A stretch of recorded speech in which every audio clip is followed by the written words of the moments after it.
کہ آپ کو کبھی بھی فورن ایکسچینج ڈالرز کی کمی محسوس نہ ہو, اس کے بعد پھر آپ خرید سکتے ہیں چیزیں جو چاہیں. اب چین نے اس قدر ویسٹ اماؤنٹس آف ایکسپورٹس کی ہیں کہ انہوں نے اتنا زیادہ جمع کر لیا ہے جو ریزروز ہیں اپنے, کہ وہ دنیا بھر کی مدد کر رہے ہیں اس کے, نہ صرف اپنے لوگوں کی بلکہ دنیا بھر کی مدد کر رہے ہیں. تو اس طرح کے اسٹرکچرل چینجز کی ضرورت ہے پالیسیز میں کہ آپ ایکسپورٹس کو بہت زیادہ پروموٹ کریں, ان کو انسینٹیو نہیں کیا نا, یہ تو بالکل بیڑا غرق کر دیا. یعنی کہ 72 سالوں سے, اور شرم کی بات ہے کہ آپ آگے تھے اور آپ پیچھے ہو گئے, یعنی کہ آپ کو ریورس گیٹ لگ گیا ایک طرح سے دیکھا جائے. باقی تائیوان اور ساؤتھ کوریا آپ سے آگے نکل گئے نا. پاکستان کی ایکسپورٹس کا دی اونلی ٹائم کہ اس کا بینڈ ہوا ہے اپ, یہ کرو وہ مشرف کے دوران میں وقت میں تھا. تقریباً 2000 سے 2008 تک اگر آپ پورا کرو دیکھیں گزشتہ 50 سال کا, تو دی اونلی ٹائم دا کرو went up in terms of GDP, in terms of exports as a percent of GDP, that was during Musharraf period. اس کے علاوہ جو ہے وہ, لیکن وہ تو ریاست امریکہ سے پیسہ آ رہا تھا نا, وار آن ٹیرر میں آپ ان کے اتحادی بنے ہوئے تھے, دبا کے پیسہ آ رہا تھا. مشرف کے دور میں یہ پیسہ آ رہا تھا, لیکن پھر بھی ایکسپورٹس میں کافی اضافہ کیا انہوں نے. اچھا, لیکن کچھ نہیں ہوا نا, پیپلز پارٹی حکومت تبدیل ہوئی. جی عبید سلیم صاحب آپ کچھ کہنا چاہ رہے ہیں, پھر میں اگلے ٹاپک پہ آنا چاہوں گا. جی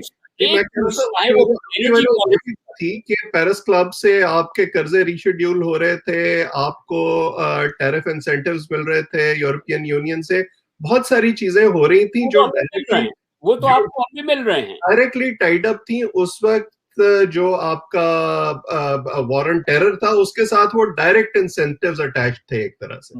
ہاں بالکل, مینجمنٹ بھی بہت ضروری ہوتا ہے. ایکسپورٹ جو ہے صرف اس سے نہیں ہوتی کہ آپ کو کتنے پیسے کتنے دے دیے, لیکن ریاض حق صاحب یہ دیکھیں نا, آپ کو انڈسٹریل بیس بلڈ کرنا پڑتا ہے, اس کو پروموٹ کرنا پڑتا ہے, فورن مارکیٹ ڈھونڈنی پڑتی ہیں, وہ ذرا زیادہ کمپلیکیٹڈ کام. تو نہیں کیا نا, مشرف صاحب نے کر دیتے. انہوں نے نہ انرجی میں صحیح سے انویسٹ کیا, نہ انہوں نے جو ہے صحیح سے انفراسٹرکچر بنایا.